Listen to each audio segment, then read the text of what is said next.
আসসালামু আলাইকুম। আমি এখন যে জায়গাটাতে দাঁড়িয়ে আছি সেটা হচ্ছে আমার সিটির সবচেয়ে ঐতিহ্যবাহী জায়গা, যেটা কিনা হচ্ছে প্রায় চাইনিজদের হিসাবে 1000 বছর পুরনো।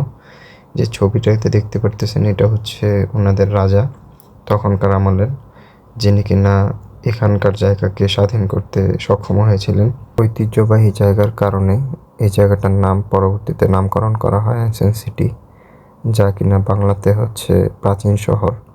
চাইনিজরা এই দেয়ালকে হাতিয়ার বানিয়ে জাপানিদের সাথে যুদ্ধ করে থাকে। আপনারা যে পিছনে দেখতে পারতেছেন 2টা দরজা, আসলে এই 2টি দরজা না, এই 2টি ছিল সুড়ঙ্গ পথ, যার নিচে দিয়ে চলে গিয়েছিল প্রায় 100-এরও বেশি গুপ্ত রাস্তা। যেই গুপ্ত রাস্তাগুলো হচ্ছে, এই দেখতে পাচ্ছেন খাল, এই খালের প্রায় 100টি জায়গা থেকে 100টা সুড়ঙ্গ বের হয়, যেখান থেকে আর কি জাপানিজদের সাথে যুদ্ধ করা হতো। তো জাপানিজদের সাথে যুদ্ধ করার মাধ্যমে এই সিটিটাকেও জয়লাভ করা হয়েছিল প্রায় যুদ্ধের প্রায় শেষের দিকে।